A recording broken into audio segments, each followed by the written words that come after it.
What's going on, guys? My name is RHET, and today I will be talking about my commentary on what I think about technology and education and how I think they can go together eventually for the future. So, my entire stance on gaming and education is that I believe that they actually can coincide with one another. It just depends really on what kind of video games you actually present to students. And aside from like the violent ones, especially action-packed games, I feel like they can actually benefit a person significantly more than a person that doesn't play video games at all.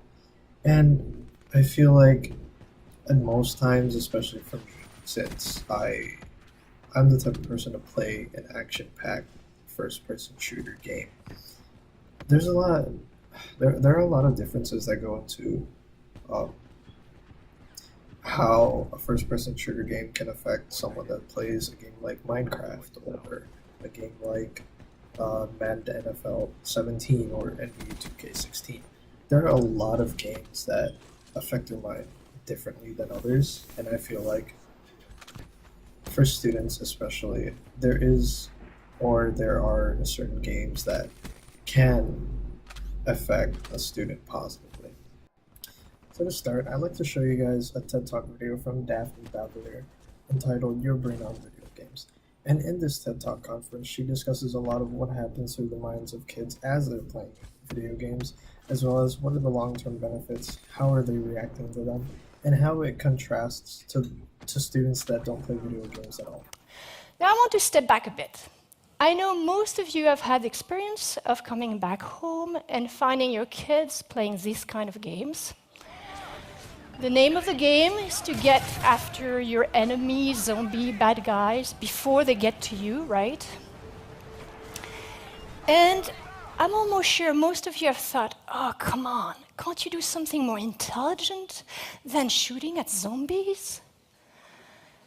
I'd like you to put this kind of knee-jerk reaction in the context of what you would have thought if you had found your girl playing Sudoku or your boy reading Shakespeare, right? Most parents would find that great. Well, I'm not going to tell you that playing video games days in and days out is actually good for your health. It's not, and binging is never good. But I'm going to argue that in reasonable doses, actually the very game I showed you at the beginning, those action-packed shooter games, have quite powerful effects and positive effects on many different aspects of our behavior. There's not 1 week that goes without some major headlines in the media about whether video games are good or bad for you, right? You're all bombarded with that. I'd like to put this kind of Friday night bar discussion aside and get you to actually step into the lab. What we do in the lab is actually measure directly, in a quantitative fashion, what is the impact of video games on the brain. And so I'm going to take a few examples from our work. One first saying that I'm sure you all have heard is the fact that too much screen time makes your eyesight worse. That's a statement about vision. There may be vision scientists among you.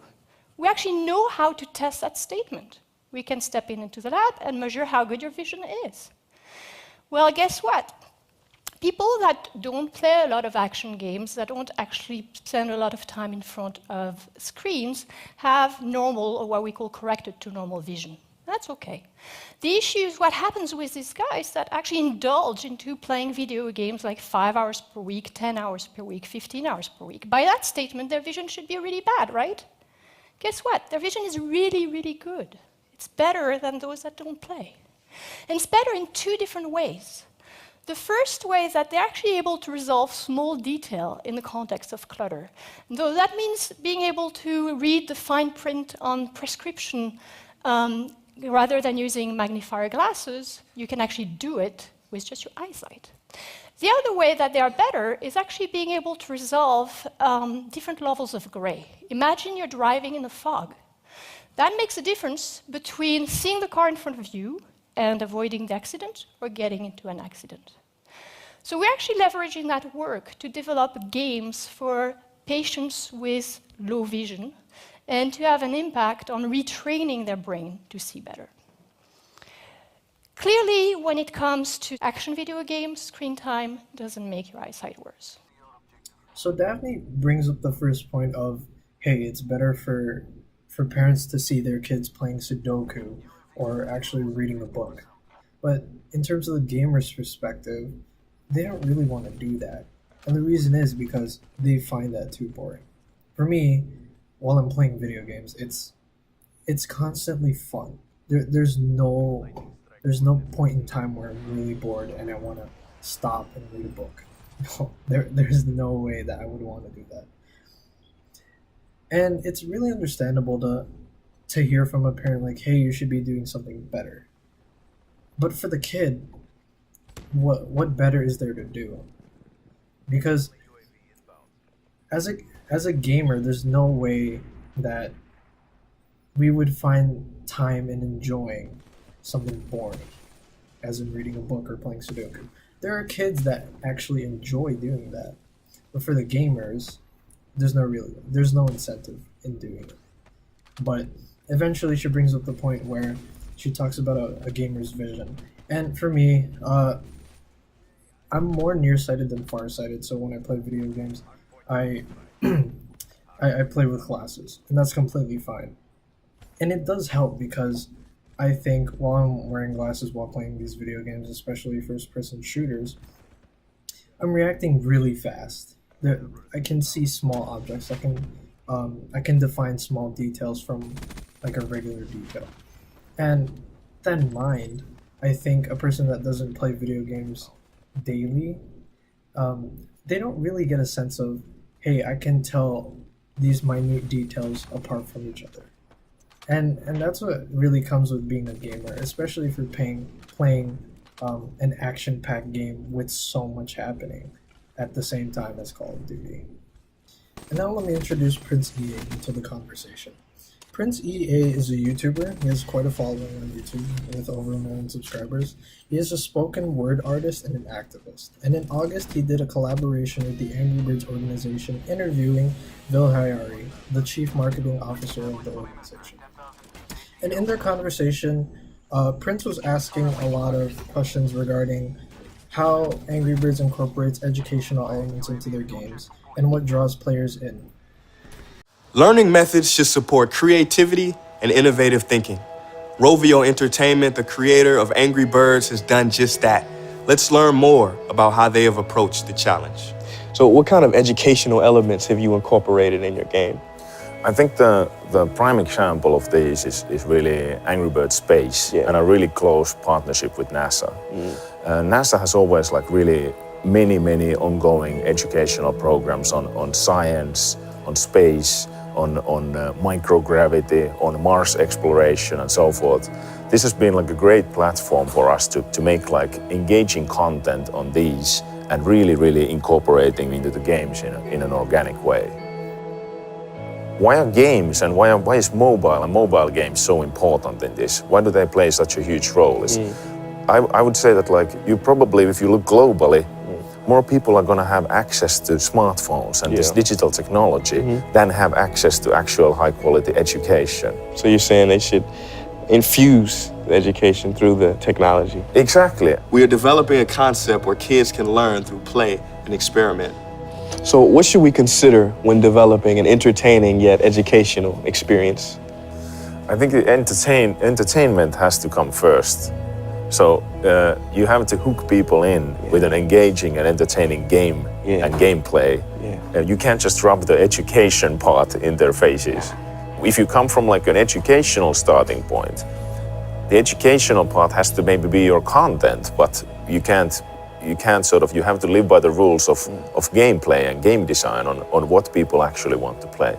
Tell me about like the science of games and humanity. And I honestly feel that like when we're working as a team and sharing information, whether it's in business or in personal life, we will end up with much more rewarding results. And to address Hayari's comments on more access to digital technology than higher quality education, I completely agree. I feel like right now we're living in a generation where technology is constantly growing, it's constantly thriving, and it's constantly being made. I also think that because technology right now is probably in its prime. We're making a lot of um, inventions that years ago we thought we would never have. Um, and right now, I think in terms of education, it's kind of dipping down because of the amount of funding that schools are having, especially in Illinois, and that's a real struggle for educators as well. Um, Later in the interview, Hayari makes comments about what's hooking or what's a really good attention grabber for games, and I also agree with his statement that you have to put entertainment first at the forefront rather than the educational aspect. Because as a player, for me, I feel like I really don't want to learn from a game more than I want to be entertained by it. Um, you can't expect you can't expect a gamer to be like, "Hey, I want to learn something from this game." Like initially, uh, when I'm purchasing a game, I want to buy it for its content. I want to buy it for the story behind it, not in the idea that, hey, I want to just learn more about like the physics in the game or stuff like that. It's more entertainment wise, and you have to focus on, hey, what's going to grab the player, and what kind of qualities are going to benefit that player when they're actually playing it hands on. Um, as for me with first person shooter games, I initially just buy it for the competitive aspect.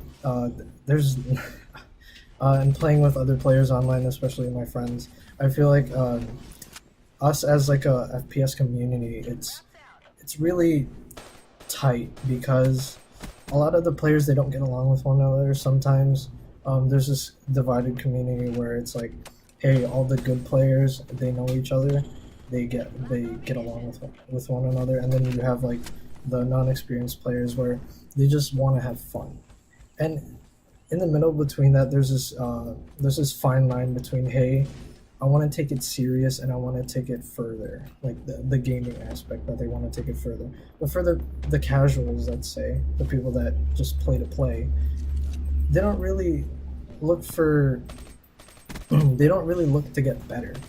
That's it's just they play to entertain themselves.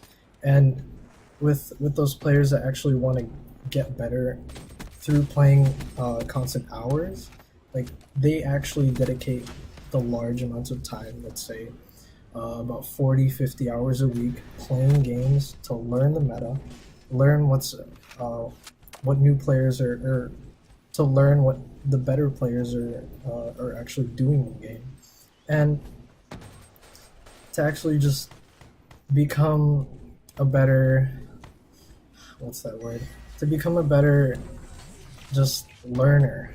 Like they don't learn from the game itself, they learn from the game itself and from other players. Lastly, I'd like to bring up Drifter into the conversation. And Drifter has been a YouTuber for a little while now. I've been following his channel for a few years, and his channel is a mix of a lot of things. He initially started the channel off of a lot of tutorials for Call of Duty, and it slowly transitioned into a lot of commentaries on a lot of real world problems. Like just about a month ago, he live streamed the elections, and he was giving his feedback on it while everything was happening with the electoral votes and whatnot. And the video that I'm about to show you is him being interviewed at Grand Valley State University in Michigan, and he's being interviewed by Dr. Vilsades for a senior level class on content or on creativity in video games and whatnot. And Dr. Vilsades threw a curveball at Drifter, like, hey, where do you see yourself in as a YouTuber? Like, do you fill a niche? Do you fill a niche in the community and whatnot? And Drifter was kind of confused. He didn't know what to say because he doesn't feel like he should label himself. But Dr. Vilsades, he mentions how Drifter is part of a larger conversation for a lot of topics that need to be addressed, specifically like the elections. Personally, I've watched Drifter's videos on how to cope with suicidal thoughts. He does a lot of that. He's for me, he's like a motivational speaker. Besides like the content that he creates, he's a really good spokesperson for like, hey, I can give you advice on a certain topic. He's gonna address it. He can make you feel better, and that's what I really like about him. Do you see yourself contributing to a larger conversation about video games, or do you think that your goal is to fulfill a niche? And if it is contributing to a larger conversation about games, what do you think that is? And what's the goal of your commentary? What do you believe in? Wow, you hit me with a lot of very deep questions all at once. I do that.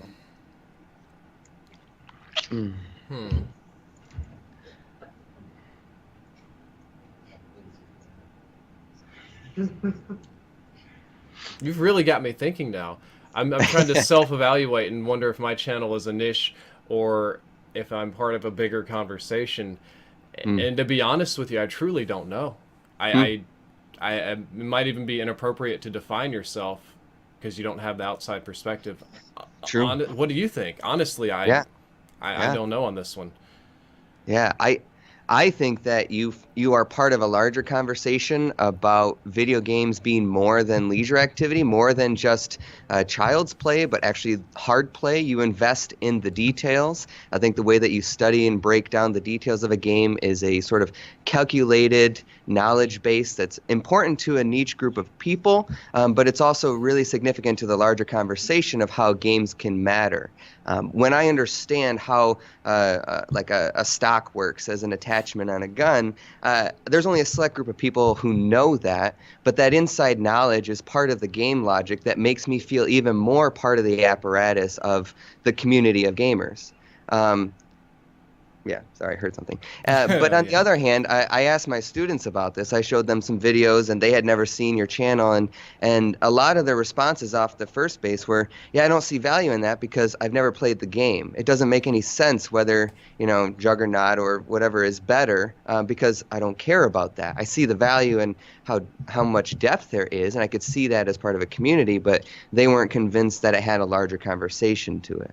So, yeah. Some videos do and some don't. Right. I think much earlier this year, I did a video on transgendered rights and the bathroom issue. I see some people smiling, and because you're thinking, the blonde girl in the front smiling because she's thinking, what in the hell does this have to do with video games, right? No, I love it. Like, if you can, I love that passion about that issue. So the fact I'm really passionate about that issue. So the fact that you can incorporate it into video games is new to me. That's why I'm smiling. Yeah, so a lot of things like the Juggernaut versus stopping power, if you don't play Call of Duty, you don't care about, right?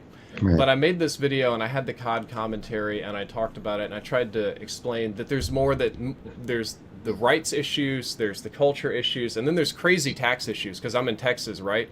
And my state gave up like $15 billion of federal funding so that we can have different bathrooms, which is just beyond stupid, right? Yeah, I can see. That was my expression too, rolling my eyes. I couldn't believe it. And I put that wrapped in like a COD package, but the video was one of my most successful ones for the whole year, and it spread way beyond Call of Duty. And I had people that don't even watch Call of Duty or give a damn about video games watching it just for the opinion, which was shocking to me because it was really designed for a gamer audience.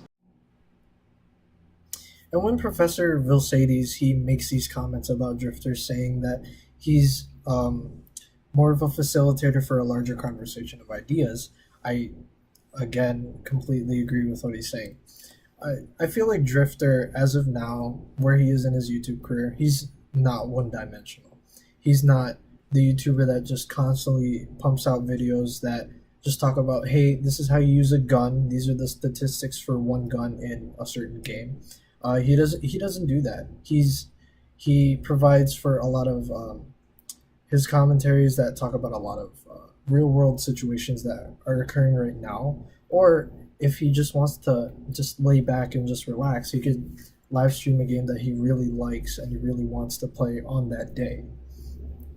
And as for content creators, specifically for YouTube, it's not like, hey, we're just gonna talk about a game and we're gonna talk about why we enjoy that game. There's so much more conversation than that, because if you're going to be one-dimensional, especially in like a YouTube commentary where you show gameplay, just like I'm doing on screen right now. It tends to get boring and it's bland for the content. And I feel like right now, for a lot of YouTubers that upload constantly and constantly, like every single day, which is a lot of work for them, there's a lot of, how do I say it? There's a lot of time, effort, and a lot of tears that actually go into it, because for hours on end they're editing videos and sometimes they get really tired of it. And as for Drifter, because he's part of a larger conversation and he attracts a larger audience rather than just the gaming audience, he's one of the examples that shows that YouTubers can do more than just play games. And with the community of gamers, I think that because there are so many games that are being played right now that span across different kinds of genres, like adventure, first-person action shooters, MOBAs, things like that. There are a lot of communities that are really different from one another, especially, let's say, the League of Legends community. For them, a lot of things that they do, they understand because they play that game. Similar to the Call of Duty community that I play, sometimes I may not understand what the League of Legends community is talking about because that only pertains to them. And with this larger conversation that Professor Vilsades is talking about, it's good because for Drifter's channel, for people that visit his channel, they understand what he's talking about because they are part of that community. They associate themselves with that community of gamers, for League of Legends players, for Call of Duty players, and stuff like that. And with the conversation of, hey, you can talk about multiple topics on the channel, it diversifies a lot of things. And with that, bringing it into the classroom, if let's say an educator finds like a really good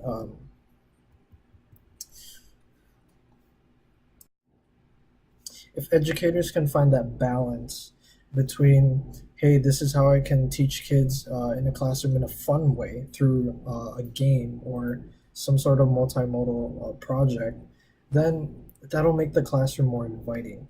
And that's where I feel like as time progresses, if schools actually do incorporate digital literacy into the classrooms, it's going to expand the knowledge of students, because they're actually going to be more engaged with what they're learning, instead of just sitting in a classroom, just watching from a PowerPoint presentation, taking notes.